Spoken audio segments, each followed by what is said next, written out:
the Company Secretary of India. He is also a member of the Institute of Cost and Works Accountants of India. He's done his master's in law and is a fellow member of the Indian Council of Arbitration, New Delhi. He practiced as a CA from 95 to 2007. And then he practiced as a lawyer in the firm RRA Tax India. Dr. Rakesh Gupta, we all know him. And thereafter, he joined as a member of ITAT in 2015.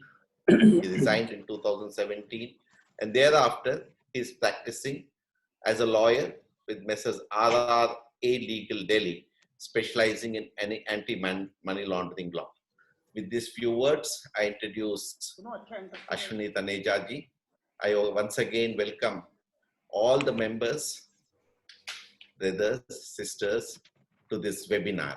I request all the members to please put their computers mute. Please mute your mics so that only when you want to ask a question, please raise your hands or put the question on the chat box so that we can pose it to the speaker and get answers. Thank you. Now I request our chairman, our Honorable Vice President, Calcutta Zone, Mr. Jagtap, to give his opening remarks. Thank you. Okay, thank you, Brother Sudhakar. The guest of honor of this session webinar, Sri N.K. Saini ji, Honorable Vice President of ITAT Chandigarh Zone, the learned speaker of this session, Sri Ashwini ji Taneja, my colleague, Honorable Vice Presidents and members of ITAT who are participating in this session. A very good evening to all of you. As we know, the Benami Transactions Prohibition Act, commonly known as Benami Act, was originally enacted in the year 1988 with the main object of curbing the black money, especially the application of black money. Due to some inherent limitations, the said act could not be implemented with full force, and the purpose for which it was enacted could not be achieved. It thus remained in inactive mode till the amendment which was made in the year 2016. The said amendment created sudden storm in the nation, bringing about a lot of curiosity in people who were worried about the impact of this amended act on their property and the possible consequences. As per the reports received from the different quarters, the amended Benami Act was perceived to be harsh and draconian. It created a lot of doubts in the mind of the concerned people who are professionally or academically associated with the implementation of the amended Benami Act. The objective of this session or webinar is to try and get these doubts clarified by introducing the participants to the fundamentals of the new Benami law. I'm sure that today's speaker, Sri Ashwini ji Taneja, with his knowledge and experience in this field, will be certainly able to achieve this object. I also feel that it is necessary for the learned members of the tribunal who are dealing with and deciding the issues relating to income tax law regularly to understand the interplay of the Benami Act with the Income Tax Act. There are several transactions which may attract the provisions of the Income Tax Act, especially Section 68 to Section 69D, as well as the provisions of Benami Act. And the question that may arise as to whether action can be taken only under any one of these two legislations, or there can be a simultaneous action under both the acts. It is pertinent to note here in this context that Section 60 of the Benami Act specifically provide that the application of other laws is not barred, while Section 67 provides that the Benami Act shall have overriding effect where there is a provision in any other law which is inconsistent with the Benami Act. I'm sure that Advocate Sri Ashwini Taneja will explain the relevant position by analyzing a few such transactions by taking real life situations where the provisions of both the legislatures are expected to be attracted and the action is likely to be taken simultaneously under both the acts. It is also to be noted that there is a huge distinction in the parameters of onus of proof as stipulated in the Income Tax Act and Benami Act. There is also a doctrine of corporate will between the shareholders and the company, which cannot be lifted except through the due process of law. It is also worthwhile to note that Benami Act excludes certain transactions between the related persons from the definition of Benami transactions as contained in subsection 9 of section 2, provided the consideration for such transactions has been provided or paid out of known sources of the concerned individual. The definition of the expression known sources, I think, is not given in the Benami Act. And the question that may arise is what is the exact meaning of this expression, known sources, used in the Benami Act. It is quite possible that in a given situation, as I said, Benami Act and Income Tax Act can be applied simultaneously. And a situation may arise that a person may get a clean sheet under the Income Tax Act provisions, but he would get hit by the provisions of Benami Act. There are also issues related to implication of clause 10 of subsection 2 of section 56 of the Income Tax Act, as well as the exposure of transactions subject to GAR to Benami law. All in all, today's topic, in my opinion, is very interesting, and the eminent speaker like Sri Ashwini Taneja will be able to enlighten us on this topic. Thank you very much. Thank you, Chairman sir. I recognize and welcome Sri Vasudevan, our Honorable Vice President, Bangalore Zone. He has joined in. There are certain members who are not given the names, but I can see only the name, what is that, whatever the devices they are using, so we cannot recognize who they are, and so that we can invite them. If they give their names, it would be nice, so that if any other vice president or senior persons are there, we'll have the honor of inviting them to this webinar. Now, I request our Honorable Speaker, Mr. Taneja. He has spoken on this subject in a number of seminars throughout India. Now, I hand over the proceedings to him and request him to take us to the subject.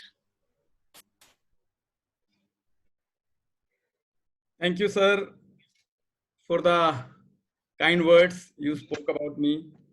But may I say one thing, that though I have delivered some sessions here and there at few places, but being amongst my own mother institution and being amongst all of you, the enriching company of all of you, affectionate enriching company of all of you, I think it has no match. The moment I got to know that you are giving me this opportunity, I was really very happy, because whatever little I am, whatever I have learned, I think my institution, this Income Tax Appellate Tribunal, has a major role to play in that. I was born as a professional when I started my career in tribunal only. And I remember those good old days, sir. I don't know whether Jagtap sir and Vasudevan sir would remember and recall or not. But in your courtrooms, I mean, especially I started the arguments of the cases, and that is why with pride, I say both of you are my guru in legal profession. Honorable Vasudevan Saab, Honorable Vice President Vasudevan Saab, and Honorable Vice President Jagtap Saab. But side by side, I would say that I really, while in tribunal as a member or before that or after that, whenever I got the chance, I really got many opportunities to learn from all the seniors who are there before me today. Be it Honorable N.K. Saini Sahab, be it Honorable Pannu Sahab, who's not there probably joining, Pramod ji, and all the respected members. And I can't, I'm sorry if I'm not able to take all the names, but I mean, many thanks from the core of my heart. And Garg Sahab is here, Varki Sahab is here, I can see Challa Saab. I had the opportunity to interact with him at number of occasions. Shamim Yahya Saab, and all my brothers and my sisters. So my respected brothers and sisters, thank you very much for giving me this opportunity. And it gives me a great responsibility also that I am presenting my thoughts before an august gathering. Intellectuals, gathering of intellectuals of its own class.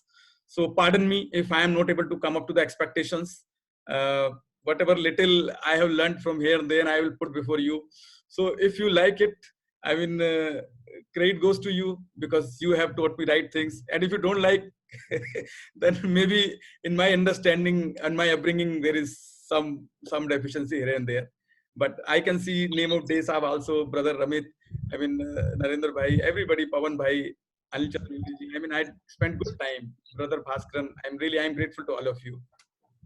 So today's topic is one of the very, very favorite topic of mine. And there is a reason behind it, how it became a favorite, because when I came back to my profession, then somehow this act fell into my hand. Dr. Gupta gave me, in fact, there is one case. I thought I have forgot the income tax, how it is to be represented in profession. I will have to, revive my skill and talent. So, but he said, no, you will do it, you do it. So he just ignored my resistance. When I read the act, believe me, this feeling which came to my mind was, what kind of piece of legislation is this? Though our country needs it, but we have to all understand it. In case we do not understand this, maybe in the capacity of a citizen, maybe in the capacity of a professional, and maybe in the capacity of an officer, authority, or a judge. Because knowingly, unknowingly, either we in our family structure, or while advising to our client, or while handling our cases, we may skip certain transactions which actually are in the nature of Benami transactions. And there are certain startling facts with regard to this law. Though Honorable Jagtap sir has very succinctly summed up various issues, and sir, I salute you, have set the ball rolling. Various important issues you have touched. And I'm really, this is, the meeting is activated with the sentences which you put forth. Various things which you imagine it is just reverse of that. For example, the question which come to our mind about Benami law, the first question which come to our mind is whether Benami law is going to have retrospective effect or prospective effect.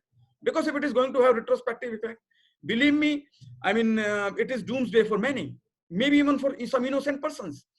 Let us forget about this question. The next question is, okay, let us forget about retrospectivity.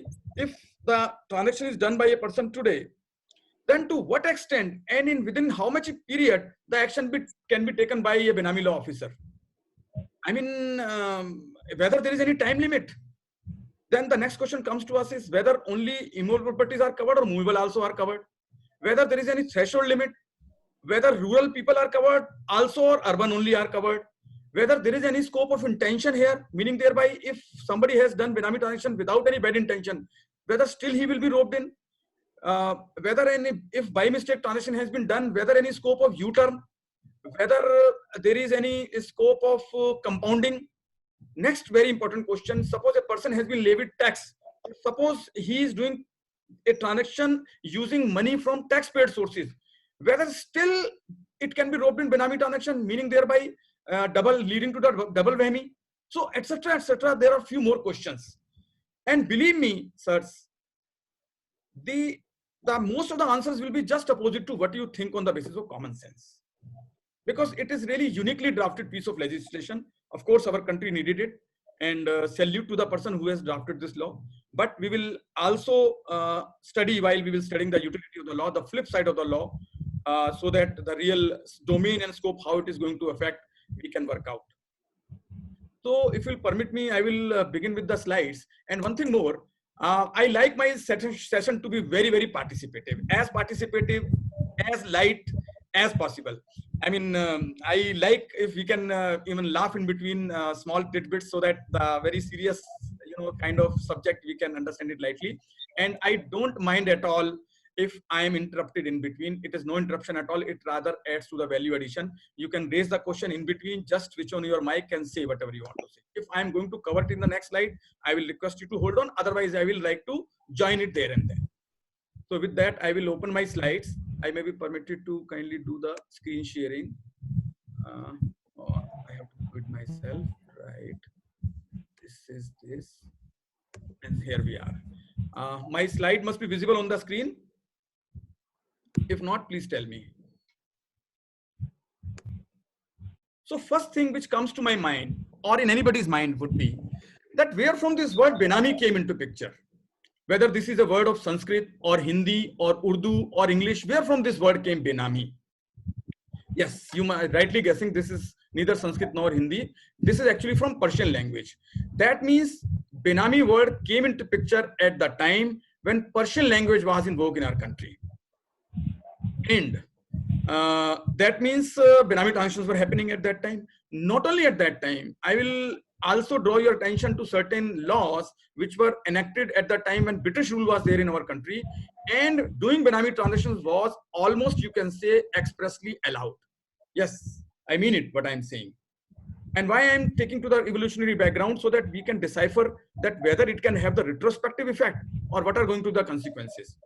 Only one request: if some mic is put on and skip to be muted, kindly do muting, because it is some noise is coming in between.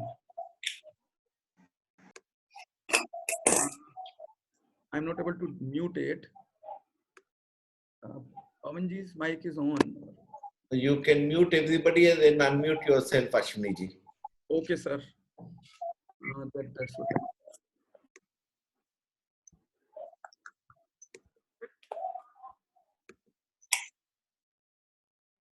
Yes, sir. Yes, sir. So I will take you to that piece of legislation which would show that British rulers had allowed Benami transaction. Kindly see Section 82 of Indian Trust Act 1882, where the property is transferred to one person for a consideration paid or provided by another person, and it appears that such person did not intend to pay or provide such consideration for the benefit of the transferee must hold the property for the benefit of the person paying or providing the consideration. So this was enacted in 1882. Then similarly, next section, that is section 81, section 82. I will read now 94. So similar, on the similar lines.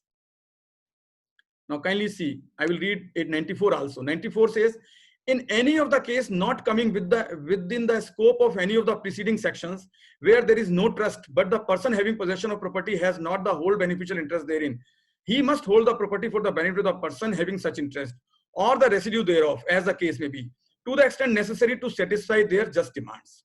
So these three sections which I read, that is 81, 82, and 94. Now they are saying only one thing, that in case a person wants to transfer the beneficial rights of a property, in case a person wants to transfer a property, but not the full beneficial rights or ownership rights therein, then the law will respect such intention of the transferor and will protect the intention in the manner that all the rights will not stand transferred.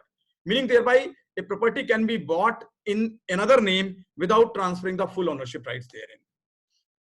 Then not only this, section 66 of CPC, which was enacted in 1908, also permitted similar thing. And more importantly, our own Indian Income Tax Act, that is 1961, which you might not believe, but it is a fact.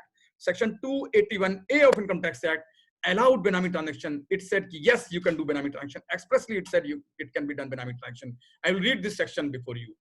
Effect of failure to furnish information in respect of properties held Benami.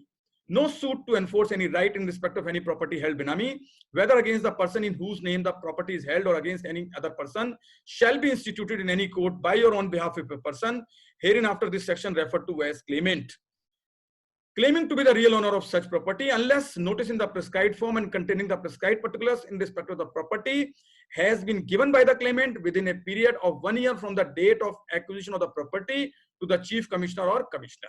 Now what does it say? Say it's simple thing, that in case a person wants to do Benami transaction, he could have very well done it. The only embargo was to maintain transparency. In other words, he was obliged, statutorily obliged, to give information of any Benami transaction to the jurisdictional chief commissioner or commissioner. That's it. Nothing more, nothing less. The moment he gives transparency, he can do Benami transaction. In case you does not maintain transparency, no punishment, no acquisition, no attachment. Only consequence was that his right to recover the property by way of filing legal suit from the Benamidar would have come to an end. That's all. Moral rights would have survived. Commercial rights, business rights, social rights would have survived. Only legal right to recover the property would have come to an end. That means 281A substantially allowed Benami transactions. Then you must be wondering that, Ashwini, then why these things? Then if law is allowing, then why this talk about Benami law? Yes, very important question, sir. Its trace goes back to 1969, when for the first time, the Taxation Law Amendment Committee gave this assignment to the Law Commission of India, that it has received various reports from various parts of the country expressing concerns over Benami transactions happening in the country, troubling the economy of the country. So a question arose, what should be done with these transactions? So this was the assignment given to the Law Commission. The Law Commission then took around 5 years. In 1974, it came back with its first report on Benami transactions, which was titled as 57th report at that time, but on Benami law, it was first report, wherein it said, yes, Benami transactions are happening in the country. And the main reason which was ascribed therein was not the income tax, not the tax evasion, but the main reason as assigned therein was violation of certain civil laws. Civil laws means laws which were enacted to bring out land reforms in the country. There was feudal system in the society prevalent at the time of independence. Feudal system means jamidari pratha. So few landowners and many landless laborers. So to make even distribution of land, many states of the country adopted land reforms legislations. For example, MP Land Reforms Act, for example, Maharashtra Land Reforms Act. In Rajasthan, there is a prevalent, very widely prevalent act called as Rajasthan Tenancy Act or something. And section 42 of that bars any person, any khatedar to transfer the land to non-khatedar. Then we have Himachal Pradesh Tenancy Act. Section 118 of that bars any non-Himachali to buy land in Himachal Pradesh, and so forth and so on. And if you remember, the very first popular case of the country was attachment of property of Shah Rukh Khan. And property of Shah Rukh Khan's was attached. It became talk of the town. Not that Mannat property, that Alibag Alibag bungalow. So it became talk of the town. So I was also interviewed by one of the senior correspondent of Economic Times, and then he asked Mr. Taneja, how would you summarize this Benami law in short? Then I said, in short, I will say this is unguided missile unwittingly created and loaded with nuclear arsenal. So next fine morning, I found that he asked me a few more questions, and next fine morning, I found Economic Times, my views have been published as it is with my name. So many calls I got from the country that, Mr. Taneja, what are you saying? I mean, is it so? So then I thought maybe I have spoken more than what I should have. Then I again read the law. And sir, believe me, when I read the law again, I thought I could have said more, and very little only has been said. So, but whatever it is, I mean, I did not do anything thereafter. And then he called me 2 years thereafter again. And when he called me after 2 years, he said, yes, what you said is proving to be right, because now it has started hitting the listed companies, which was never, the apparent intention. So what you have to say now? I said, the only thing is now, since it is misdirected, some direction needs to be given and certain amendments are drastically required, or everybody in the country needs to understand this law. Whatever the law is, we have to respect. So that is how and why, whenever I start my deliberations, I say with this that we all, whether as citizen or professional or in any capacity, the time has come when we must align and realign ourselves. Because this is a need of the society, need of the country, need of the economy. Such laws have been brought out. So we should know how to live at arm's length principle now. And I also say this thing at occasions that this law, with the help of this law, and that is why it is one of my favorite subjects, that with the help of this law, I do not understand only law, I understand the way of life. You may be wondering, but slowly, if you will permit me to be on the lighter side, I will say small tidbits, and that is how I will convey my thoughts in more interesting manner, I would say. So first of all, then what happened after 1974, after this report from Law Commission? Then nothing happened in 14 years. when for the first time in May 1988, precisely to be very precise, on 19th May 1988, one ordinance is brought out in the name of Benami Transaction Prohibition Ordinance 1988, which becomes act within few months with effect from 5th September 1988 after it receives the assent of the president. It is notified. So I will read some of the sections. It was very, very crisp law. It contained only 9 sections and it was an active law. Believe me, it was notified and it was not withdrawn thereafter. So it is an active piece of legislation. And I will read some of the very, very important sections because we have to dovetail the new law with old law to understand how it is going to affect now. So section 1(3) is the commencement section as we have in every other act. But the only difference is the commencement here is bifurcated. Unlike Commencement Income Tax Act, which says this act shall come into force with effect from 1/4/1961. So that's it. So whole of the act comes into force, but here it is bifurcated. And this is going to be very, very creating absurd situations, or it will play a lot of, weird situations, some disturbances when we will read it in bifurcated portion, when we come to the latest position of law. But let me read it as it is, as it stood in 1988, when it was notified originally. Section 1(3) says the provisions of section 3, 5 and 8 shall come into force at once. And the remaining provisions of this act shall be deemed to have come into force on 19th May 1988. So here comes the problem. 3 sections from a particular date, remaining 3 from another date. We will leave it this at this stage, and we'll come back on this when we read the new law. Then section 2A of original act defined the Benami transaction like this. Benami transaction means any transaction in which property is transferred to one person for a consideration paid or provided by another person. Now, very short definition, simple definition, but under prohibitory law, the short and sweet, the short may not necessarily prove to be sweet. That is what it happened. I will prove how, because it proved to be quite sweeping. It becomes sweeping more than the intention.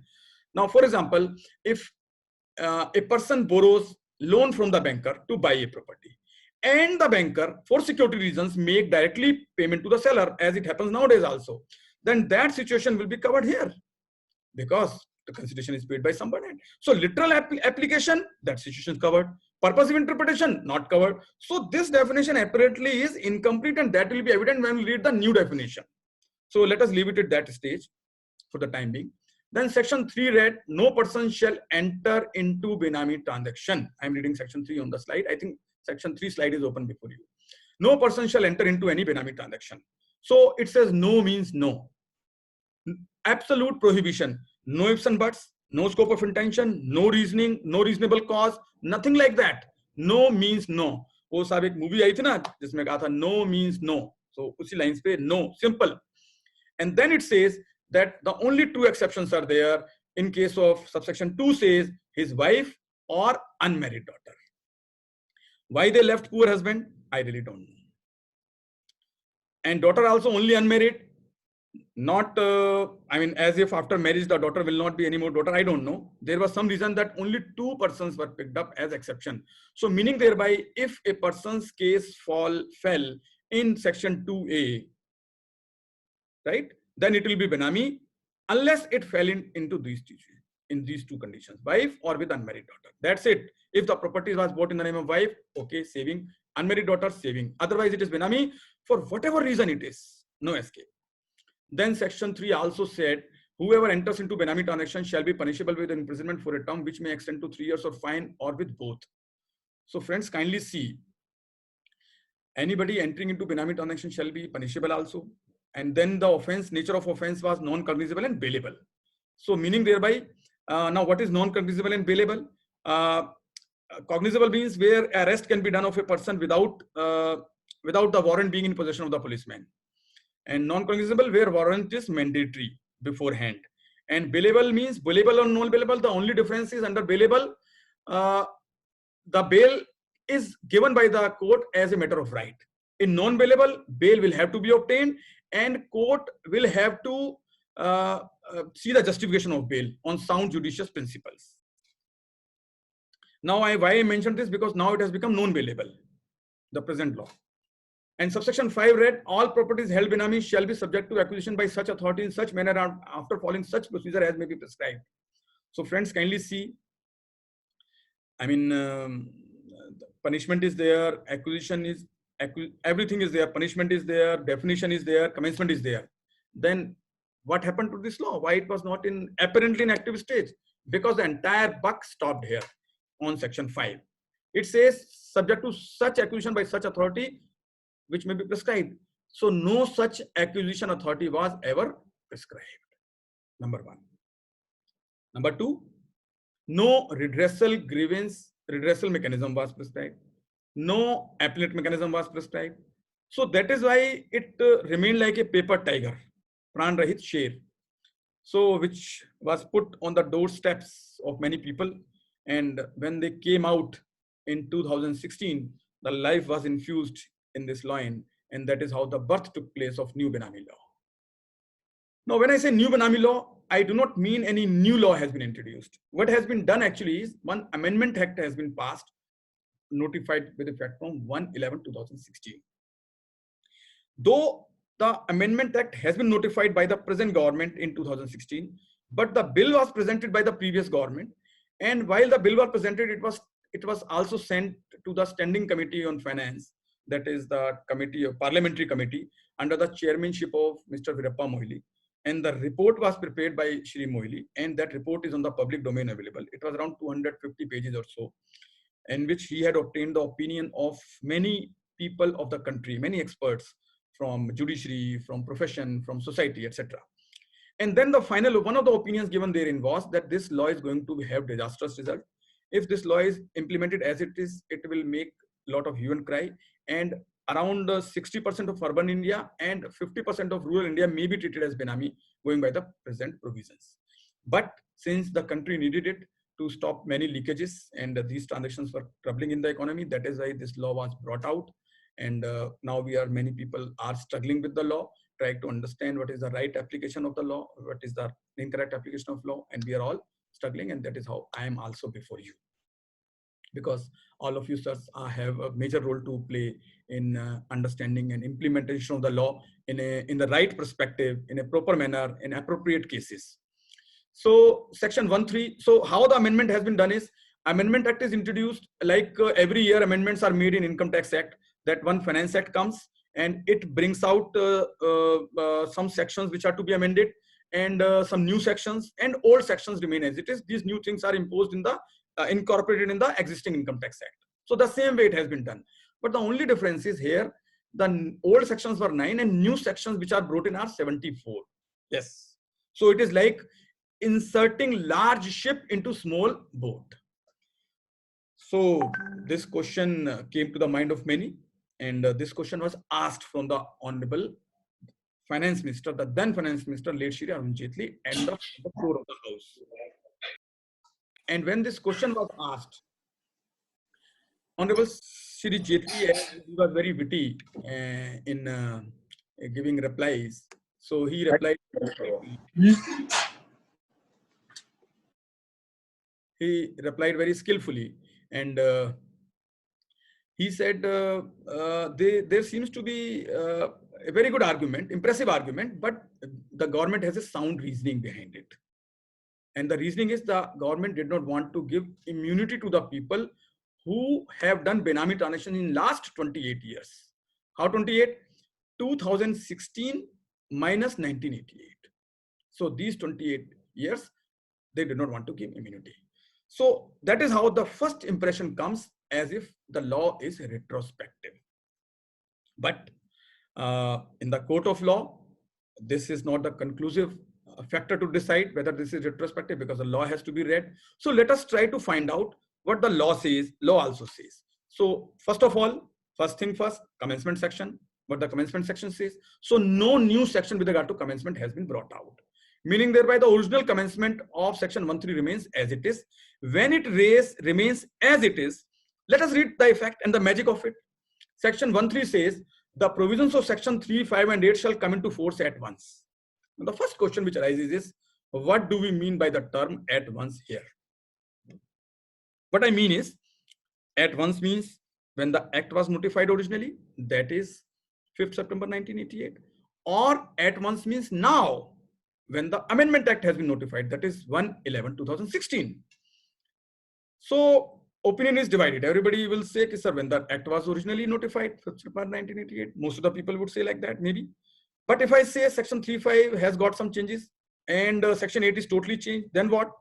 Then opinion may be divided. And in wherever I have given my deliberations, opinion was mostly divided, and no single opinion could come. Somebody said now it should be taken now, 1/11/2016, and somebody said earlier date. But the controversy is not this much small. The controversy is large enough when we read the remaining half also. Remaining half says, and the remaining provisions of this act shall be deemed to have come into force on the 19th May 1988. So, remaining provisions of this act means what? Remaining means 9 minus 3. Original 9 sections were there. Or remaining means now 74 are there, 74 minus 3. So how many? Again, now this is the largest controversy in the entire act. Remaining means what? Again, the controversy is going to be, opinion is going to be divided. So if as a seasoned lawyer, we argue before the competent court of law like yours, and we have got quite seasoned judges therein, sitting therein, maybe we may convince, and the honorable court may say, ki, okay, Mr. Taneja, let us read section 1.3 as otiose qua new law, redundant qua new law, and let us read section 1.3 qua old law only. For the time being, let us become little optimistic about it, ki it may happen to create any, to avoid any creation of any confusion and all that. So if we become hopeful like that, ki court may say like that, whether still there is anything which still can make it retrospective, anything which has the potency or the potential to do so. Let's view the act from that angle also.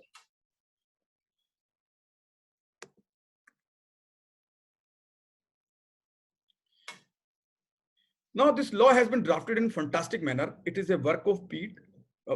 It's a piece of art, and I salute to the gentleman whosoever has drafted, because skillfully in such a proper manner the law has been drafted. Sometimes it feels as if gagar mein sagar bhara gaya. I mean, a lot of things have been said in one small piece of legislation, and the way it has been creating, sweeping also all possible life situations have been thought of. Because earlier what used to happen, whenever the law was drafted, some people, unscruped people, will puncture it, and then the legislature will repair it.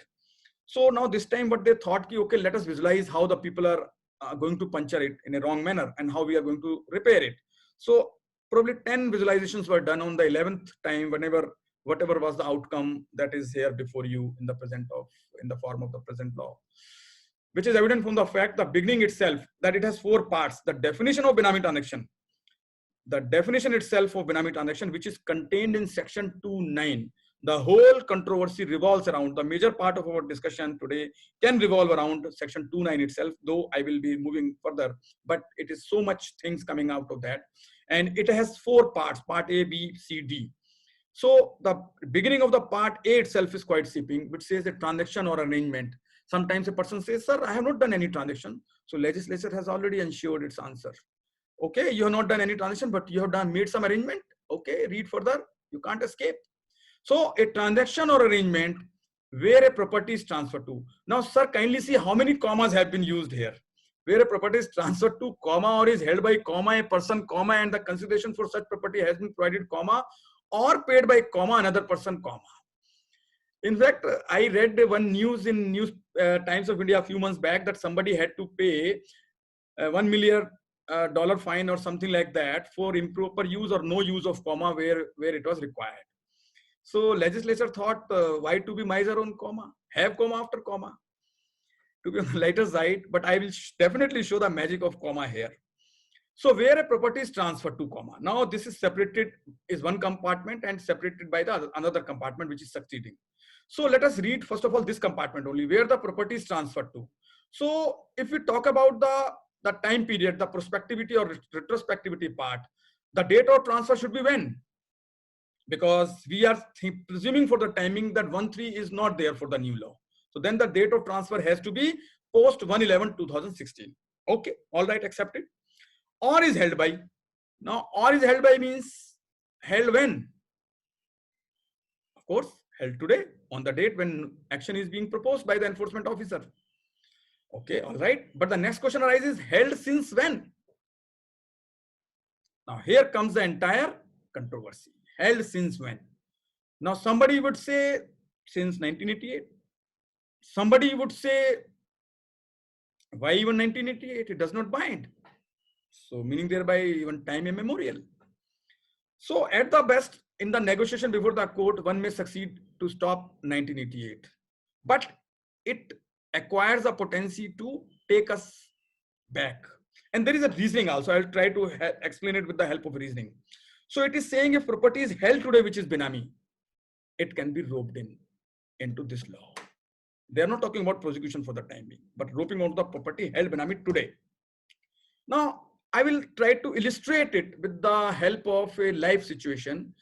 Like suppose the law is made today that nobody would be keeping a gun in his person or in his possession or at his house. All right.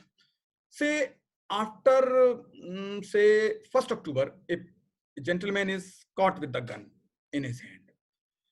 Now, can he take a pleading that this gun I had obtained much prior to 2015 even, where the law has been drafted prohibiting this in May 2020.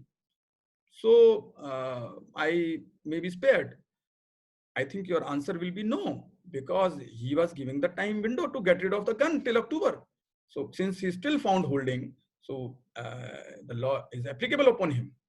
So if you come back to similar situation, the only difference you will say is that here, Mr. Taneja, there is no window which was provided to the persons to get rid of their Benami properties. Then I would remind you of one recent, very important amendment, very important piece of legislation which was brought out by way of Finance Act 2016, section 290 of the same, which said that in case a person pays tax on the property which was held Benami and on the transfer of that to the correct owner, then we will, the law will grant immunity from the provisions of prosecution under Benami law. Something like that was said. So meaning thereby it was a window for making correction of Benami properties held as Benami, so that it could be transferred to the proper beneficial owners. But at that time, nobody woke up. Nobody could have visualized the depth and the width of the provision and the times ahead. So that is how it was skipped. So that is how, sir, this held is creating trouble. Anyways, this was only one question which came to my mind. Another question which comes to my mind is, now somebody says, okay, sir, about past, you are saying it is going behind like this. I mean, time immemorial. But what about future? Suppose transaction is done today. Then the enforcement officer can take action, say in how many months, or say in 1 year, or say in 6 years, as section 147 of Income Tax Act says, or now amended in view of the Black Money Act, say within 16 years or 2 decades or lifetime, or even after the lifetime, the law can disturb and any enforcement can be done upon the legal years, and they would be told that the property which was left by your forefathers is not any asset, but it is liability. So the government is taking it back. I mean, something like that. Can that also happen? So what is the time limit for future actions? So, sir, I tried to find out the logics of many such transactions or many such provisions which are there in the Act. And when I traveled back into the history, I could travel back around 5,500 years back. And one important piece of legislation fell into my hand, and whose name is Shrimad Bhagavad Gita, wherein what was said by him that Samay anant hai, na iska prarambh hai na ant hai. So time is eternal, it has no beginning, no end. So they thought, why to bind it with time? Let it remain timeless. So they have made it as a timeless beauty. So this was on the lighter side. So first condition is where property is transferred to or is held by a person and the consideration for such property has been provided or paid by another person. And the word "and" is there, which is the only oxygen cylinder in the entire Act, because it only provides a person rescue from any action. Because "and" means we have to do conjunctive reading of the next clause, next condition also. And the next condition reads, the property is held for the immediate or future benefit, direct or indirect, of the person who has provided the consideration. So meaning thereby both the conditions have to be simultaneously fulfilled. If only one condition is fulfilled, it will not be Benami. If both are fulfilled, only then it will be benami. For example, I call my driver and I tell him, okay, Mr. Driver, you keep my car. Keep it with you, get it registered in your name. Use it, enjoy it. Will it be benami? No, because second condition is not being fulfilled. Now, in a similar situation like this, I call him again. I tell him, okay, get this car, take this car, get it registered in your name. Whenever I need it for me, please bring it. Whenever I need for my family, please bring it. Or my friends, please bring it. So in this case, whether it can be benami? Yes, it can be because of the fulfillment of second condition also. The second condition is called as benefit test, also called as litmus test, because this is the important test. Then part B, very important part, a transaction or arrangement in respect of a property carried out or made in a fictitious name. So friends, kindly see, for the first time, a legislature has brought out a term fictitious. So anything done in a fictitious name, straight away benami, nothing more to be proved. Now, what kind of transactions are envisaged here? Like a property kept in the name of a pet, property kept in the name of a deity, goddess, something like that, which is not recognized as a person in the eyes of law, particularly benami law. Then C clause is also very important. A transaction or arrangement in respect of property where the owner of the property is not aware of or denies the knowledge of such ownership. So at the time of income tax search, etc., many people simply used to deny the ownership about, the knowledge about the ownership, particularly ladies of the house. They would say, "Acha, hum kahan shareholder hain, sir? We are not shareholder anywhere, etc., etc. Kahan partner hai, malum nahi." So any such situation comes, the burden will be heavy then. Maybe there are provisions of Indian Evidence Act, that is section 91, 92, 101, 102 and 106 of the Act, which protects such kind of situation, that ultimately documentary evidences will prevail over the overall evidences. But situation trouble will start for such persons. So full knowledge of ownership at all circumstances, whenever required, has to be given by the appropriate owner, by the correct and real owner. If not, clause C becomes applicable. You might be wondering, what kind of clause is this? This is the law. We have to read it as it is. And clause D is far more important, and maybe here comes the relevance of Income Tax Department and also of the tribunal. A transaction or an arrangement in respect of a property where the person providing the consideration is not traceable or is fictitious. Now, a lot of debate is going on with respect to the scope of this, whether it has a tendency to rope in the transactions which are covered under section 68 already. So we have made a study group internally of few people who are interested in the deep study of benami law and PMLA. And since last 1 week, this 29D itself is going on. One initiating officer asked me a question. I simply copied it and put it on my group, of course, without mentioning his name. So then many people have joined and everybody is giving his fantastic piece of advice. But the way I would like to sum up is, this is not where the intention is not to cover the transactions which are covered in section 68, rather which are could not be covered under section 68, only it can cover those. So meaning thereby, so long as a person is saying, yes, I am responsible for the consideration, I have arranged the consideration, whether the sources are proved or not, it cannot be benami. If source is proved, all right, not proved, then income tax action can be done of addition, etc. But if he disassociates himself from a property, for example, this is the property, say this glass which I'm holding. I say, this is my property made of diamond. Now, I don't know who has paid the consideration, but I have not paid the consideration. Somebody has paid the consideration. You can't add it into my hands. There arises the need, because now it cannot be a matter of income tax. Income tax addition cannot be made.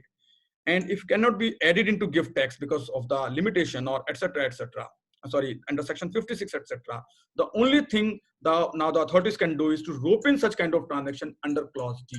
So I would say, though, the most classic case will be falling in part A, but the most dangerous situation which is going to happen is clause D. Of course, B and C will also play its role. Then, sir, we can discuss a lot about the definition, and in queries, question answer, I will definitely, many things must be arising. But before that, these exceptions, exclusions, we must know that also. Property held by a karta or a member of HUF, these are the only. So anything falling in A to B will be benami, except when that thing falls in clause, this small I to 5, I to V. That is the small Roman I to V, 1 to 5. So these are only 5 exceptions. Not falling in exception, it is benami. No reasonable cause, no nothing, no reasoning, no intention, good, bad, whatever, no scope at all. Fantastic piece of legislation. Unlike Income Tax Act, where penalties are prescribed and then reasonable cause is given, etc. etc. There's nothing doing. No time limit, no reasonable cause. Law is what the law is. Property held by Karta or member of HUF for his benefit or the benefit of other members in the family. States away, simple, nothing more to be read about it. Property held by a person standing in a fiduciary capacity. Yes, this is very, very important clause because properties can be held in the name of executors, directors, etc. etc. But what is fiduciary capacity?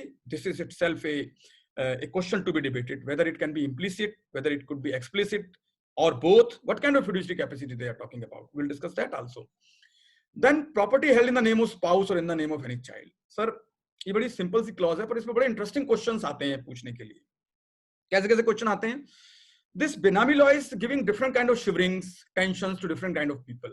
So, you know, the kind of tension a person has, similar will be kind of question. Emotions, similar will be their emotions, and then similar will be the question from arising from there. So somebody is worried lest his Benami property is not detected. Somebody is worried lest his Benami Rishta is not discovered. So comes the questions. So somebody from the audience asked me, Mr. Taneja, it's okay, property held in the name of spouse, but the question arises, who's a spouse? So I said, very interesting question has been asked. I immediately referred back the law and I said, look, my dear friend, this slide has been made interesting for you. It is mentioned there, property held in the name of his or her spouse. Sir, we can laugh, we can laugh. So let me keep it interesting to the extent possible. Then before I could complete this, another question was banged immediately. Okay, sir, any child means what? No, I don't mean all that what you must be thinking. Any child means child of what age?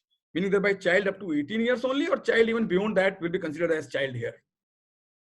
According to my understanding, child is child. My parent would call me child even today. So, and we can borrow definition from Indian Income Tax Act and Indian Succession Act. 8 acts have been prescribed. If something is not defined here, we can refer back those acts, which include Indian Income Tax and of course Indian Succession Act. So nothing was clear from there. Then I came back here and then I found that lineal ascendant and descendant thing is in the next clause. So child of any age will be in clause 3. Then next clause says property held as a joint owner in the name of brother, sister, lineal ascendant or descendant. So sir, if you buy property in the name of sister, it will not be Benami. Sorry, wrong. It will be Benami because one needs to be joint owner. So for emotional reasons, if you buy property in the name of your mother or your father, it will not be Benami. Sorry, I'm wrong again here. It will be Benami because I'm not the joint owner. So I need to be joint owner if I buy property in the name of my parents, my brother or sister. If not joint owner, it is Benami. If I am myself showing the ownership or I am deriving the beneficial advantage out of it, if this thing is proved, something like that. Descendant would be grandchildren. So other than that, Salah, for example, wife's brother, mama, mother's brother, all, nobody is included here. Joint owner होंगे तो भी included नहीं है. उनके साथ joint ownership में ले लेंगे तो भी बेनामी है. वो exception clause में नहीं है. Please remember it. Then next clause is possession of any property taken or retained in part performance to a contract referred to in section 53A of Transfer of Property Act 1882. This is to protect power of attorney cases, and properly here Mr. Moily said that 60% of urban India may be Benami because many properties held power of attorney are sought to be protected. Then what is the problem if they are sought to be protected? Problem is it is coupled with 2 conditions, and condition is number 1, power attorney should be registered. Number 2, stamp duty payable thereon should have been paid. Wow, if these 2 conditions are fulfilled, I mean, no, any person would get the sale deed done. So this is a big problem.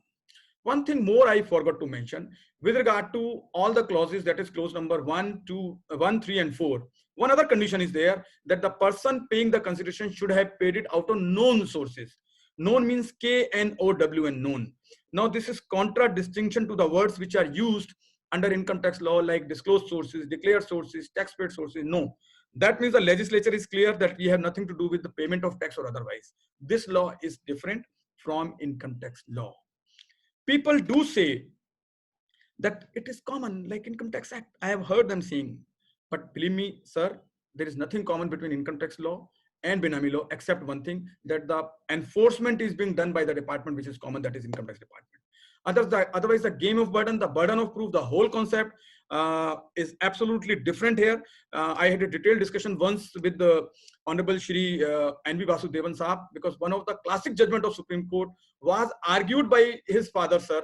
And when I read his name, I discussed with him, maybe because of your college days or law days, or when you had become lawyer, maybe you happened to discuss with him.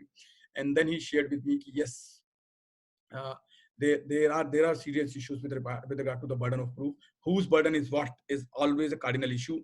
Though now some of the judgments I will discuss with you on burden of proof. Now the courts have come in our favor. Some of the judgments I argued before the appellate tribunal. It is not the income tax appellate tribunal, it is the appellate tribunal, wherein the burden of proof has been clarified in response to the first appeal of the country, which I had filed in the name of Pamela Bhardwaj and Ramneet Singh Kochar versus IO. The judgment is available on the site also, wherein Honorable Court has said now that the burden of proof is upon the initiating officer. So to that extent, the law will be rationalized. Otherwise, there would have been a lot of chaos, because the Honorable Tribunal has relied upon the judgment of two judgments of Honorable Supreme Court, recent judgments, P. Leelavati and Ammal Mangathai. One arose from the Honorable Andhra Pradesh High Court and another arose from the Honorable Bangalore High Court, and both reached before the Supreme Court, and separate judgments. Honorable Supreme Court reiterated its earlier stand that the burden of proof is upon the person who is alleging it to be Benami. As a common sense will also suggest that person who alleges needs to prove it. Fiduciary capacity I have already covered. Now, one thing only I wanted to put before you, sir. Section 88 of Indian Trust Act talks about the significance of fiduciary capacity.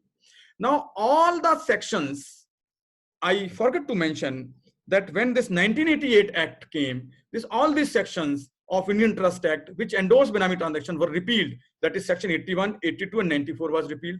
Section 281A of Income Tax Act, which allowed Benami transactions, was repealed. So meaning that by 1988, the endorsement from the legislature was over. It came to an end. It ceased to exist.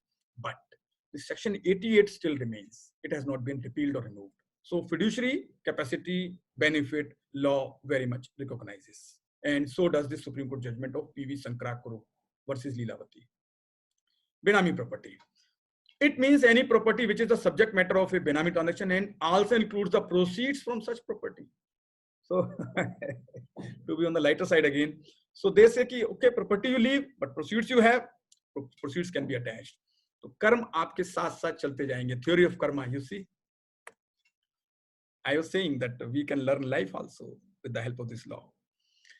It means now property. Now, widest possible definition of word property is given here. Not only immobile. Kindly see the definition. Assets of any kind, whether immovable or movable, tangible or intangible, corporeal or incorporeal, and includes any rights or interest or legal documents or instruments evidencing title to or interest in the property, and where the property is capable of conversion into some other form than the property in the converted form, and again includes proceeds from the property. So proceeds included, converted included. Converted means physical conversion.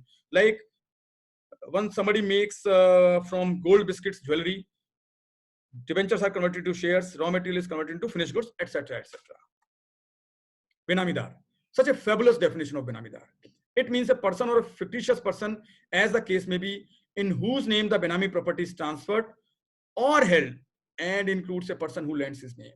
Earlier, what used to happen, somebody, when caught, would simply say, sir, this account, bank account, though held in my name, but I had only lent my name. Lalaji was using that, the chairman of the company. I had only lent my name. Now the legislature says, okay, you lent your name, you are the admitted Benamidar. Nothing more is required to be proved. And kindly see the fantastic treatment is being given to the Benamidar in this law. We will understand very shortly. Beneficial owner. It means a person whether his identity is known or not, for whose benefit the Benami property is held by a Benamidar. Now see the charm that Benamidar says fictitious. Now word fictitious.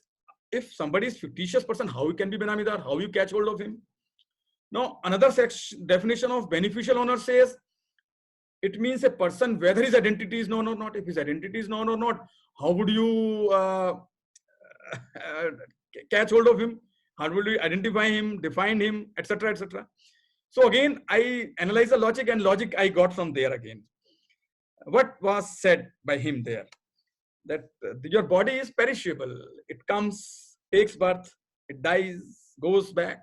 I don't know, goes where. So why don't you identify the soul? Catch hold of the soul.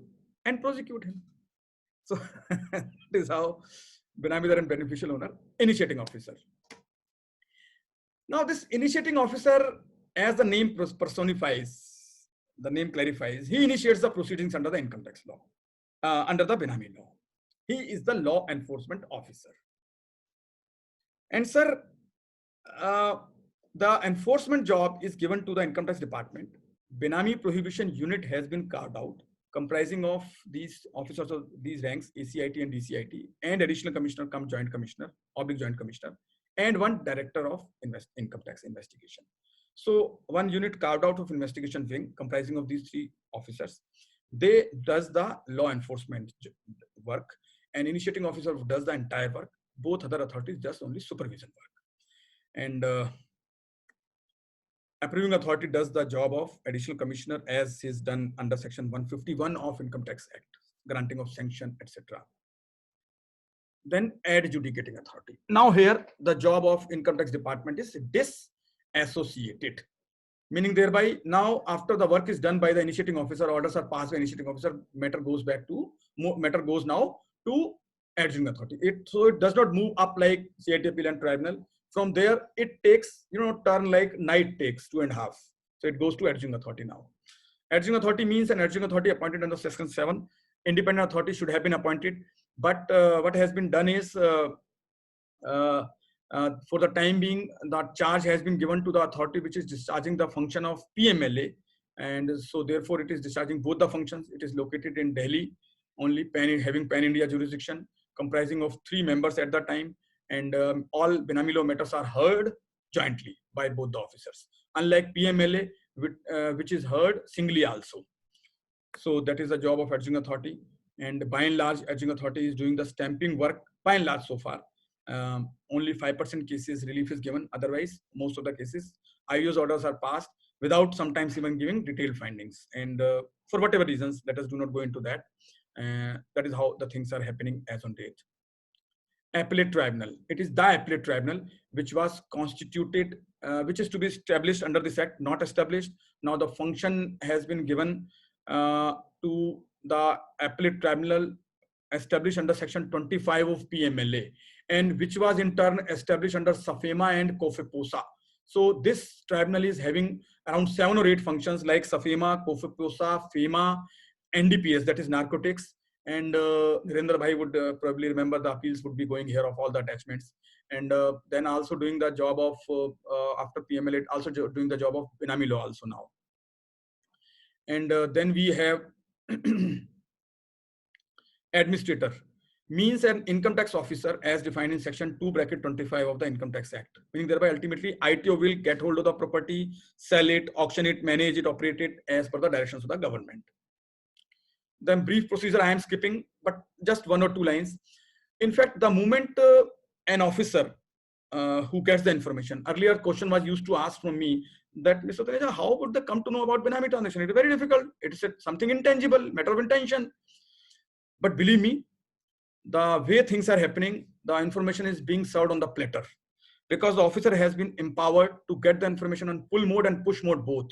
So he is being served with full information, and once he has material to make a belief, reason to believe that so and so property or so and so transaction is Benami, then he can record the reason and issue notice under section 24(1) to the Benamidar and beneficial owner. Okay. Then the most stinging part is he has also right to pass provisional attachment order against that property under section 24(3) in case he thinks that the property is likely to be alienated, which in 99.99% cases they make this opinion and reproduce the language of the act, and then that is how the properties are attached. That is how this law becomes most stinging as compared to income tax law, because under income tax law, attachment of properties hardly takes place in the lifetime of an assessee, maybe at the front end. But here the proceedings begin with the attachment, and it notices the property is the government property of the government. Now you talk about other things, that is prosecution and fine and all that.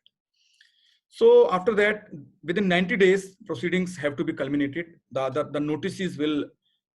noticee will reply, and then accordingly Benami law officer, that is IO, will take an opinion whether this is Benami property or not. If it is not Benami, he will release it at the end of the 90th day from the end of the month in which notice is issued. And if it is Benami, then he will confirm the attachment or he will not confirm, he'll continue the provisional attachment order, and within 15 days thereafter, he will make out a case, draft a statement of case, and make a reference to the adjudicating authority, and adjudicating authority will decide it then thereafter within period of 1 year. So within a period of 1 year, adjudicating authority has to take action under section 26. Again, adjudicating authority is court-like hearing takes place, and then interested parties like banking company, etc., also can represent. And then if adjudicating authority thinks that and finds it is not Benami, it will release. And if it is finds that it is Benami, then it will confirm the attachment. So only attachment is confirmed. So meaning thereby the moment attachment is confirmed, confiscation takes place automatically? No. That is where it makes it less rigorous or harsh than PMLA, because under PMLA, moment attachment is done, ED gets, enforcement director gets the right of possession. Here, right of possession does not come immediately. Aggrieved parties are allowed to file appeal before the appellate authorities, that is the appellate tribunal, and after the order is given by the appellate tribunal, confiscation proceedings start afresh. Appeal is to be filed to the tribunal within 45 days. Then the next important question, U-turn. Whether there is any scope of U-turn here? Prohibition on retransfer. As per section 6.1, the benamidar shall not retransfer the benami property as held by him to the beneficial owner or any other person. And if it is done so, such transaction shall be deemed to be null and void. So meaning thereby, even if it is held benami and even if it is transferred, it is of no use because such transaction is null and void. So if it is null and void, you remain at square one.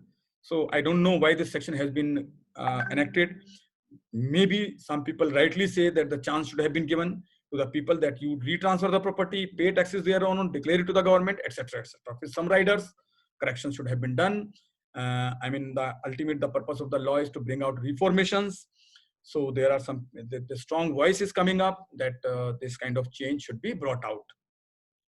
Let us leave it for the timing at this stage. Now, another thing, some people say, what will happen if what will happen to the bona fide purchaser? What will happen if I have purchase a property genuinely and thereafter it becomes benami? Now, two things I will say. First of all, if any 24(1) was issued on any property and by mistake another person purchased it, so it is kuda, just piece of paper for that another person, the new buyer, because section 57 says any transfer made after issuance of notice under section 24 shall be ignored, notwithstanding the provisions of TP Act. So as Jagtap sir has rightly said, that there are two very, very important sections in this act, that is section 60 and section 67. Section 60 says that this act is in addition to the provisions contained in any other act and not in subrogation thereof. Very good. And section 67 says that this act shall have supersession effect in case of inconsistency with the provisions of contained in any other act. So this is clearly saying notwithstanding the TPA. So meaning thereby, even if a person has genuinely purchased a property on which 24(1) was already issued, it is no use. Number one, very, I mean, dangerous state of affairs. Number two, the next situation arises is, sir, what will happen if today when I bought the property, 24(1) was not issued at that time, and thereafter 24(1) is issued on the transfer, that is the original owner. What will happen to that? Yes, for that, there is a protection mechanism to the bona fide purchasers. And recently, but the protection is available under section 27, but coupled with two conditions, that there should be payment of adequate consideration and bona fide purchasers should not have knowledge about the benami element of the transaction. Who has to prove these two conditions? Absence of these two conditions. Now, recently, tribunal has given the judgments in appeal argued recently in the case of Vargo Township from Jaipur and Kavita Infrastructure from Pune, wherein it was opined that the burden of proof is again upon the IO in this case also. So till law becomes clear from higher courts, I think situation may be gray in these areas also. And on confiscation, transfer of the property shall be deemed to be null and void. No compensation payable by the government on acquisition or confiscation of the benami property. No claim shall lie against the central government for attachment or vacation of the attachment of the benami property. Then prosecution. So quickly I would cover prosecution because attachment is not the only consequence. Section 53 talks about the prosecution. It says there are 3 circumstances when prosecution can, it talks about 3 things. What are the circumstances for prosecution? Who will be prosecuted and what will be the punishment? So first of all, circumstances. Kindly see the sweeping circumstances are where Benami transaction is done in order to defeat the provisions of any law. How many laws are there in our country, sir? Countless. To avoid payment of statutory dues. It doesn't talk about taxes only. It talks about statutory dues. So statutory dues would include taxes, stamp duty, gift tax, wealth tax, octroi, house tax, etc., etc. To avoid payment to creditors. Now, it does not talk about trade creditors only. It is not talking about statutory creditors only. It is talking about, so that will include trade creditors also. So if a person does some transaction, his trade creditors may file a complaint saying that these transactions have been done to avoid payment to me and these transactions are Benami. Then we have these 3 persons may be held guilty of offense of Benami transactions. Benamidar, beneficial owner, and any person who abets or induces any person to enter into Benami transaction. So if somebody says, sir, on my advice, he has done it, if this is proved, so he will be also guilty of offense of Benami transactions. So how much will be the punishment? Punishment is same for even 3rd person. And what is that? Rigorous imprisonment between 1 year to 7 years and fine up to 25% of fair market value of property. So quite harsh, particularly when the nature of the law is that it was inherently not an offense, because Benami transactions were allowed till 1988, and till then a law came, and still it was not enacted properly, and then only enacted properly in 2016. So viewed from that angle, since it has become part of the customary practices, I think some kind of review may be required here. Then section 54 I am skipping, because if any information is asked from some authority around many officers of state government and central government have been made duty bound under the law to provide information to the Benami officer of the jurisdiction. In case they come to notice of any Benami transaction, suo moto, they have to inform within 60 days. And on push mode, this I am skipping for the time being, not required. Then this SOP, Constitution of Benami Prohibition Unit, I have already discussed. 24 BPUs have already been constituted, and this constitution I have already discussed. Then functions of BPU I may skip, and this also I may skip for the time being.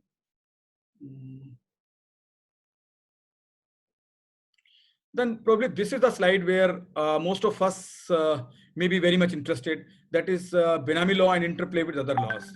So Jagtap sir has made a mention, and Saini sir also, that there could be some situations where we would like to understand the interplay. And sir, believe me, I mean, this is the main area for concern for many, because this law is going to have interplay with many other laws of the country. And since law clearly says it is not, it is in addition and not in subrogation of other laws. So therefore, in case the offense can be roped in both the laws, then both the laws will have their own respective consequences.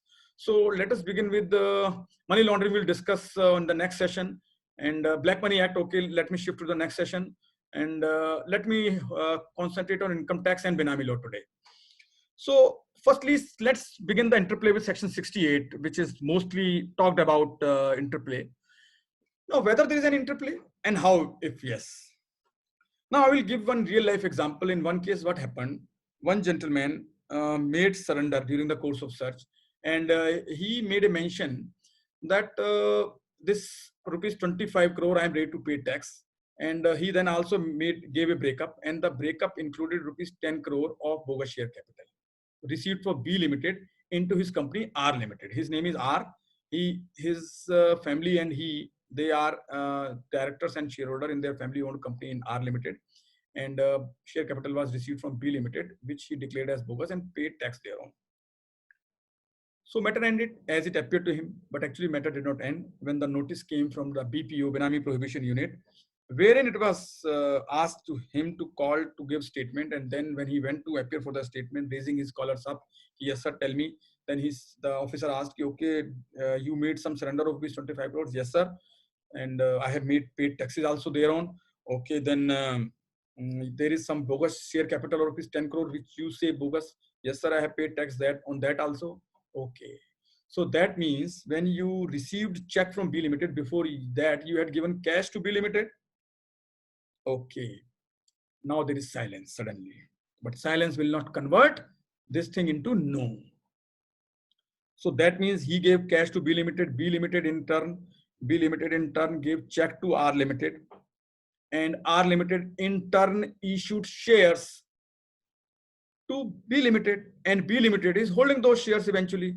So will it not mean that B Limited is holding those shares in Benami capacity because you have given cash?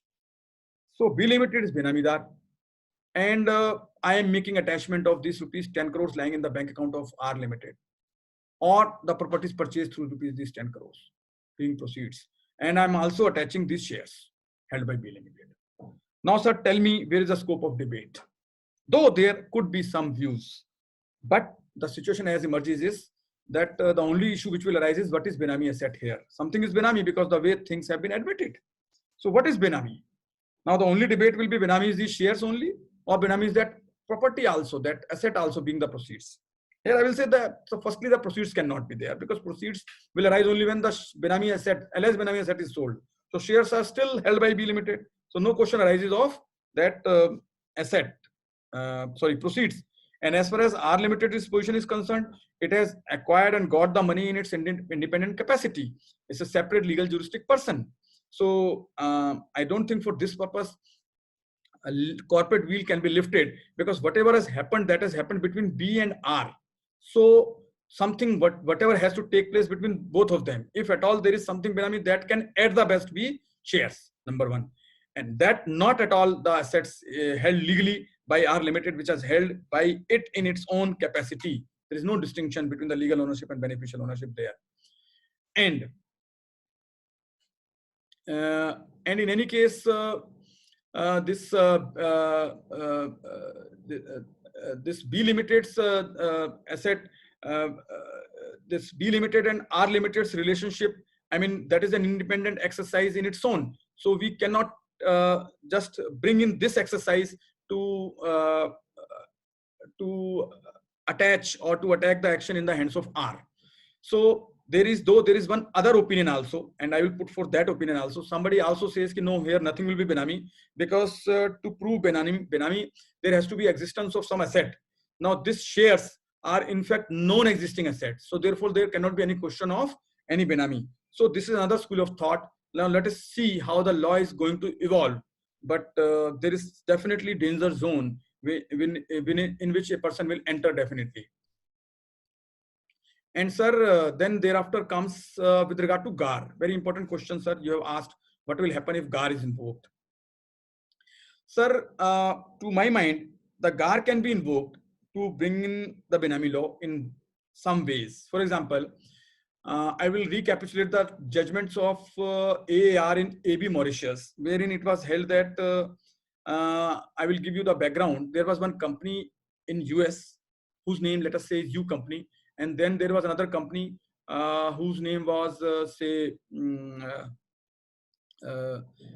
M company, which was located in Mauritius. So U company incorporated M company in Mauritius, and M company in turn invested into the share capital of company located in India, let's say I company.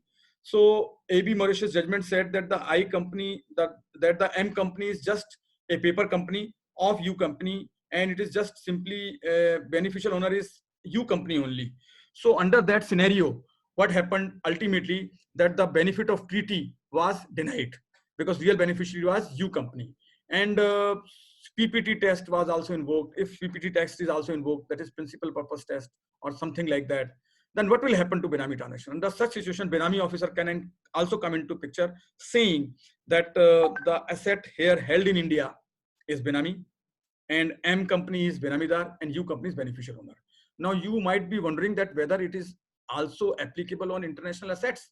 So this question was asked from Honorable Finance Minister Shri Arun Jaitley, and he very skillfully replied, no, for that we have Benami Black Money Act. So he did not say not applicable. He simply said for that we have Black Money Act. That we'll discuss in the next session, Black Money Act interplay with that. But what it means is that though it may not be applicable on non-company assets located outside, but it can be applicable on international transactions. For example, this transaction, wherever the asset is located in India, even if it is done by non-residents. So that is how GAR will be invoked, and Benami law will also be invoked. I'll give you another example. Suppose a person sitting abroad wants to buy land in India. He being non-resident cannot buy land in India. So he takes help of his friend in India and buys land. This is what a real life situation which happened in Ahmedabad. So what happened then, the search took place, and during the course of search, that Indian friend who had bought land on behalf of his NRI friend, he simply said, and during the course of search, because when the officer said ki there is some involvement of own money and the broker is alleging that you had paid him so many crores of rupees in cash, then he said, sorry sir, this is not belonging to me. This is the land which I have purchased on behalf of my NRI friend, and on his behalf only I have purchased this land. He sent me the money, this is approved, and I bought the land. So both the conditions are fulfilled, and that is how this land has been attached as Benami property. He has been held as, Indian friend has been held as Benamidar, and non-resident friend as beneficial owner. And his prosecution would start, and whenever he will land in India, his prosecution may also start. So that is how it has got strong interplay with international transaction, GAR, and many things which are happening under Income Tax Act. So in a way, it becomes cumulative. But it will not be always cumulative. Cumulative means action under both the laws. But at times it can be mutually exclusive also, meaning thereby action done under one will mutually exclude the action under another. For example, suppose a person gifts some property to another person, and the income tax officer makes assessment in the hands of the recipient for lower valuation, etc., etc. Then Benami law officer cannot hold it as Benami transaction, saying it to be ingenuine or just facade. And vice versa is also true. If Benami law officer treats this as Benami transaction and says that this transfer is not valid and the person transferring is the real owner, then income tax officer cannot treat makes addition in the hands of the recipient under section 5610. So there it will make them mutually exclusive. So it will depend upon the facts and circumstances of the case, how the things are going to work. And this PMLA comparison we can leave for the time being. And I think we have struck precisely 5:30, and that is probably the time limit. If any other, I will share 2-3 real life examples which have happened, and then I can bring it to the end so that we can have the question answer session in which whatever time we will need, we will devote so that all the questions are answered properly. Now, friends, the query which is coming to my mind is, the example which is coming to my mind is, first one, an example where what happened, two brothers wanted to buy one property jointly. Elder brother wanted to live in ground floor and younger brother on first floor. So they bought one property, and when the time of registration came, younger brother was traveling abroad. So he sent his share of rupees 5 crores to elder brother's bank account and requested, okay brother, you buy the property, get it registered, less earnest money, we will lose earnest money, and we will settle it, don't worry. There is no misunderstanding between us. So elder brother bought it like that, and registry was done accordingly, and both were living happily till assessment proceedings of younger brother begin one day. And when AO asked him about the sale deed, because he was claiming some house tax rebate, something like that. So then he gave the sale deed, and then AO said, okay, why it is not in your name? He said yes, and he explained the reasons. Then matter was referred to BPO, and BPO sent then 3 notices. One in the name of elder brother, calling him as Benamidar, and another in the name of younger brother, calling him as beneficial owner. And the first 4 was attached, being the Benami property in the eyes of law, as alleged by the BPU, that is initiating officer, under section 24, notice issued under section 24 bracket 1. The matter is going on. Welcome to the world of Benami law. And another one, this thing came, one gentleman sold around 100 acres of land near Gurgaon, and bought another chunk of land and claimed rebate under section 54B. And when the assessment proceedings begin, the AO issued him the notice that why not this property, the benefit under section 54B denied, because you have bought the property not in your name. So accountant of that boss, that gentleman, was very brilliant, and he replied very skillfully that, sir, kindly see, my boss is a real owner. He exercises a full dominion and control over the property, and kindly see the entire agriculture income is being deposited in his account only, not in the account of daughter-in-law. For the social exigencies only, the land, the property has to be bought in the name of daughter-in-law. But my boss is the real owner. He is the de facto owner. So for a change, and there is one judgment of Rajasthan High Court in favor. So one against also, but kindly give me benefit of favorable judgment. So for a change, for the first time, the AO allowed the favorable judgment, allowed him the benefit of reduction of section 54B. So, but matter did not come here. It did not come to an end here, because matter began when the another notice, when 3 notices came from BPU. One notice in the name of the daughter-in-law, calling her as Benamidar. Another notice in the name of that boss, calling him him as the proud beneficial owner, and also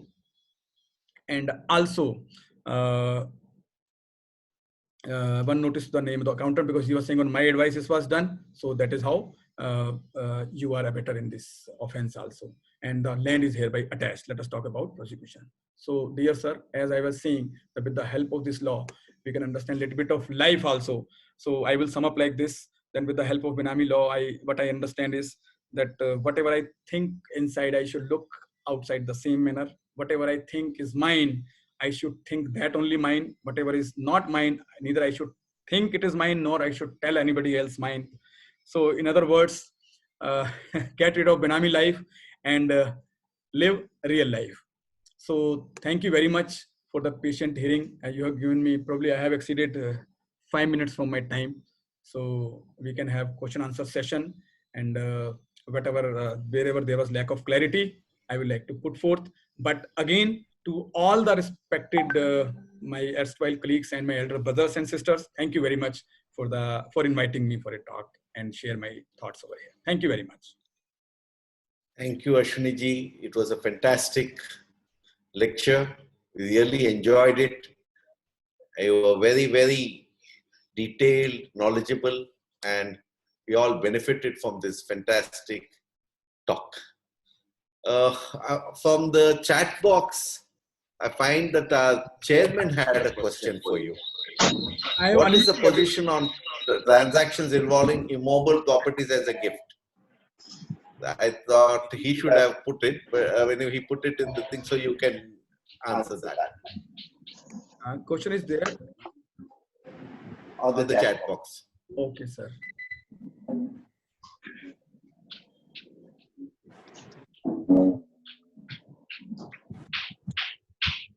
What is the position of transaction involving immobile property given as gift? Yes, sir. Very important question. The problem is not in giving gift. Problem is, again, I go back there, that whatever we do, if we do not do with the Samarpan Bhav, that is where the problem comes. What I mean to say is, if we are giving it as gift, or if we are buying in the name of my mother, say, then I should forget about that I am the owner. Problem arises when I do the gift and still I continue to show myself the owner, or I make the beneficial enjoyment from there, or from some evidences it is proved that I am the real owner. For example, I am collecting the rent or something like that. Many more such things happen. So that is the problem. Otherwise, giving the gift, no problem at all. There is a comment from acquisition from me. I don't know. Anyway, please, Shamim, you can elaborate. Any other question from any other members, please? Yes, sir. Please ask, sir. Shamim, sir. Yes, Shamim. But sir, your voice is not audible. No, not audible. I think you know. Audible now? Yes. The question is that you said that a Benami property and held for beneficial ownership are sine qua non and is conjunction, right? Yes, sir. That exception for holding property in joint name of person and union ascendant, etc., isn't it an exception to that? Yes, sir. Sir, they have carved out one very beautiful exception that with respect to only these 2 or 3 categories, that is brother, sister, and lineal ascendant descendant, that even if say I am buying the property in my brother's name and I also join myself as an owner, maybe of 1%, then there is no problem. Then I can buy another name and I continue to be the beneficial owner of the remaining 99%. So he is owner of 99% on paper. I am owner, beneficial owner of full 100%, no problem. But only with this defined relationships, not otherwise. What I mean to say that even if a property is purchased in brother's name and I have no interest whatsoever in that, still it will be Benami transaction because of that exception 4, considering it in reverse. No, sir, I don't think it will be. If it is as a gift, then it will be no problem. But only if you continues yourself as an owner, only then the question of Benami will come. No, but the clause 4 carves out an exception to the end clause. Yes, sir. That's right. And 4, unless it is joint name, irrespective of whether beneficial interest held or not, it will be a Benami transaction. Yes, yes. No, it is not. Vice versa, we cannot read. It will be Benami only when a person claims that I am the owner, though it is held in the name of my brother, and I am jointly holding it. But full owner, I am the full owner. Only then the question of Benami will arise. If I am saying the brother is the owner, say I have given loan to him, and he buys property, say 50% portion, remaining 50% I buy, and I say no, he is the owner, no problem, then question of Benami will not arise. So question of Benami will arise. That is how we say, wherever there is a distinction is created between the legal ownership and the beneficial ownership. When the duality comes, so long as singularity is there, no Benami. When duality comes, meaning thereby one is the legal owner, other is the beneficial owner, only then Benami thing will come into motion. If both are joined, no Benami. And one more, please. Yes, sir. Which High Court has jurisdiction over a Benami transaction in Bombay? Yes, sir. Very right question, sir. I will talk about the jurisdiction. First of all, let us divide it into 2 parts. First of all, the appellate part. As far as appellate part is concerned, against the order of the IO, the matter goes to Adjudicating Authority, Delhi. And against the order of the Adjudicating Authority, it goes to Appellate Tribunal, Delhi. Then against the Appellate Tribunal, appeal is to be filed in wherever, by the person, wherever he lives or works for gain. So suppose the persons are not from Bombay. Say one person is from Bombay, another beneficial owner is from Nagpur. So it will be of that High Court jurisdiction. So very strange situation is coming up because there are many parties involved here. So some of the Benamidar may be located in different states. So against the same order, appeal can be filed to different High Courts. I think they need to reconcile this situation. So despite the Appellate Tribunal being in Delhi, Delhi High Court would not have jurisdiction. No, sir, because it is specifically provided that wherever the person lives or works for gain, whatever is a judicial High Court of that person, aggrieved party, he will file appeal over there. But if writ is to be filed, writ can be filed. If it is to file against the order of the IO, then in the Bombay, if it is IO is from Bombay. If against Adjudicating Authority, Delhi, Appellate Tribunal, Delhi. So it will depend upon at what stage, what action is being proposed. Thank you. Thank you so much. And one thing more I forgot to mention with regard to retrospectivity, there are 3 judgments which are already delivered by 3 High Courts. One judgment from Rajasthan High Court, saying that it is not retrospective. Another judgment from Chhattisgarh High Court, Honorable Justice Koshi, saying it is retrospective. Third judgment from Honorable Kolkata High Court, saying it is not retrospective in Ganesh Dealcom. Ganesh Dealcom has reached to Supreme Court. So has reached the Rajasthan High Court judgment in Supreme Court, that is Niharika Jain. But the peculiarity about all these judgments is none of them has properly dealt with section 1.3 with due respect, and none of them has dealt with the word held. So proper deliberations are yet to take place about the retrospectivity, and we are waiting for the order of Honorable Supreme Court in that regard. Any more questions, please?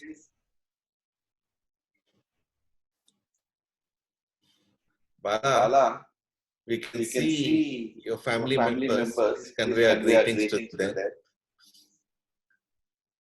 Any more questions, please?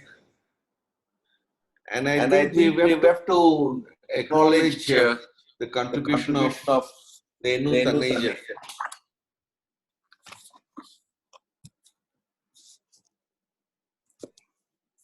Hello. Yes, sir. in preparing the PPT. She's Acha. the real owner, you're the Benamida. Please convey our thanks to them. Yes, Now, sir. shall I ask if there are no more questions, our chief guests to address the gathering? See, Naresh Kumar Saini, one of the Vice President, Chandigarh Zone. Before that, may I put forth one thing more? Now, with regard to the session which has to take place day after also, we can cover up remaining questions then also, if by mail or on WhatsApp or by calling any other manner, if you can give, we can have a very good understanding of the fundamentals of money laundering law also.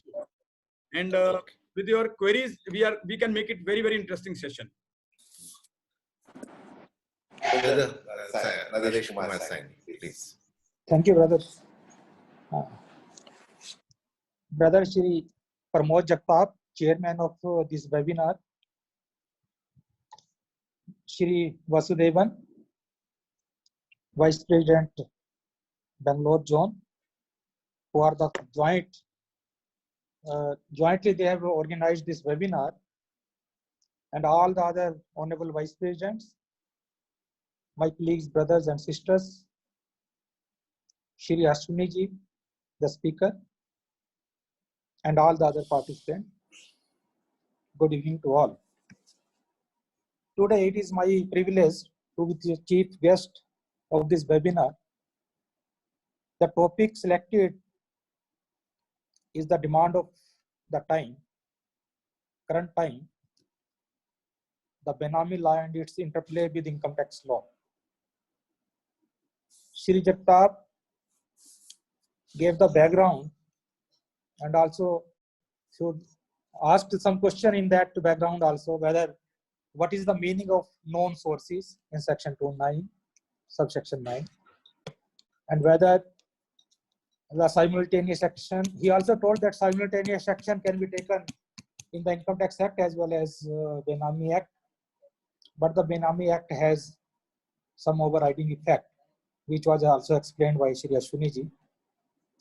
The speaker, Shri Ashwini ji, is well-known figure in these days relating to this Benami law, and he has the benefit of both the sides of the bench. He was before the bench, then came to the bench, and thereafter also before the bench. He was part of the tribunal in both the capacity, being a counsel as well as the member of the tribunal. He is having thorough knowledge. He had written so many articles and books, and relates to the RRA Tax India, which is the well-known name in the tax world. Shri Ashwini ji stated that this word Benami came from Persian language. It is not from Hindi or from English. Benami, as we know, Benami means in the name of other person. Benami, जिसका कोई नाम नहीं है, किसी दूसरे के नाम में. So he also told us that in the British rule, these Benami transactions were allowed, and even in section 81, 82 of the Indian Trust Act, also 94, section 94 of the Indian Trust Act, section 66 of the Transfer Property Act, as well as 281A of the Income Tax Act, allowed the Benami transactions earlier. And this first time, this Benami law, it was assigned to the Law Commission in 1969. The Law Commission gave the report in 1974, but that was related to the civil law, more to the civil law than to the Income Tax Act. Shri Ashwini ji told us how to live at arm's length in accordance with law, Benami law. He also pointed out that first time Benami Transaction Prohibition Act 1988 was brought through an ordinance on 19th May 1988. Later on, the act was passed in September 1988, and there is one, thereafter it was amended. By way of amendment, with effect from 1/11/2016, the existing law was implemented. Earlier, the offense under this law was non-cognizable but bailable, and even the imprisonment was for 3 years. But after this amendment, it has become non-bailable and non-cognizable. Imprisonment is also from 1 to 7 years. Also, fine is there. Shri Ashwini ji throw light on section 3. Section 3 of this act is complete itself, and it contains all the section in between that, in the language of that statement of that section. That section says, no person shall enter into any benami transaction. So for this act, we have to see what is the definition of the person, and what is the meaning of benami, and what is the transaction which comes under this act. So these things he explained very lucidly. He also pointed out that in this act, it has been stated that section 3, 5, and 8 shall come into force at once. But there are no single opinion about the date from which it will come into play, whether from 1/11/2016 or from 1988. Shri Ashwini ji explained that this act appears to be small, having only 74 sections, but it is so complicated and so many meanings are there. Each person has to see what is where comma is used, where full stop is used, to know the meaning of the sections involved in this act.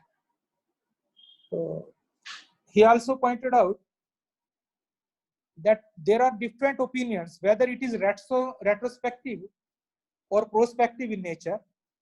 Rajasthan High Court, Honorable Rajasthan High Court and Honorable Calcutta High Court said that it is not retrospective. And one can easily say that when offense itself is criminal in nature, how it can be retrospective?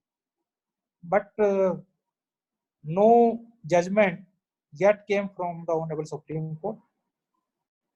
It was also pointed out. So in short, Shri Ashwini ji, in a limited time, explained each and everything. He also explained the exceptions to this section. There to this act, there are five exceptions. And he also explained in third exception that the property even purchased by the brother or sisters or ascendant or descendant, but there should be joint ownership.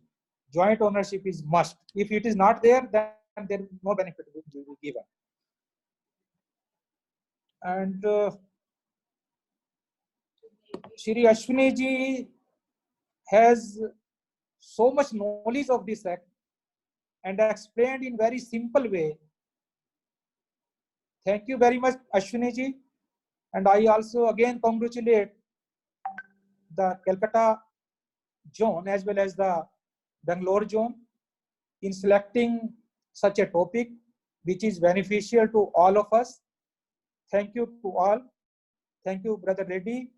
Thank you to all the participants. Thank you very much. Thank you, Chief Guest. We are not able to give you a bouquet or a memento, but this recording is a memento. Thank you for accepting the invitation. You have to unmute yourself, Saini sir, if you want to say something. I am saying that everything is virtual. I accept the bouquet. We are also grateful to Taneja for his lovely talk. Now I request our Honorable Accountant Member, Dr. Saini, to propose the vote of thanks. Shri PM Jagtap Sahab, Chairman of this seminar, Shri N.K. Saini, Chief Guest of this seminar, Honorable Vice Presidents and members. It is my privilege to have been asked to propose a vote of thanks on this occasion. I, on behalf of the Income Tax Appellate Tribunal, extend a very hearty vote of thanks to Sri Ashwin Taneja. The way Sri Ashwin Taneja ji explained the topic, New Benami Law and its interplay with Income Tax Act is exemplary. Sri Taneja ji explained the meaning of Benami transaction, its exceptions in a lucid manner. He explained the Benamidar, beneficial owner, and other terminology of the subject. He also explained whether the provisions of the Benami law can apply to the transactions covered under section 68, 69 of the Income Tax Act and implications under section 56, subsection 210 of the Act. He also explained the interplay with the GAR. This way, Mr. Ashwin Taneja has completely justified the topic allotted to him. I also would like to extend a very special thanks to Sri N.K. Saini ji, Honorable Vice President Chandigarh Zone, for joining the seminar as a chief guest. I thank to Sri P.M. Jagtap, Chairman of the seminar, for inspiring us to conduct this program on hot topic, New Benami Law. I thank all the Honorable Vice Presidents of ITAT and Honorable Members of ITAT for joining this seminar. We will meet again on Thursday, day after tomorrow, to hear again Mr. Taneja ji. Once again, thanks everyone.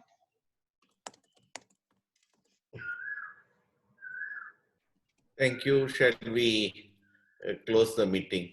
I just recognize the presence of SS Godara with a mask. He's looking nice.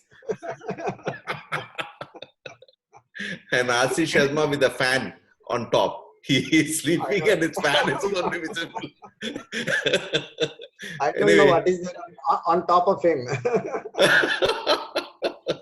That's the problem. If you don't put off your video, we can catch you. And Ganesh, Bal Ganesh, Guhan was there, so now he's put it off. Anyway, thank you, brothers. It was nice seeing all of you. So we will again meet day after tomorrow. Yes, sir. Thank you very And much. the recording of this session will be available. Yes, sir. Yes. Thank you, Ashwin. Thank you very much. Thank you, sir. Thank you. Thank you. Thank you all. All of you. Thank you. Thank you very much.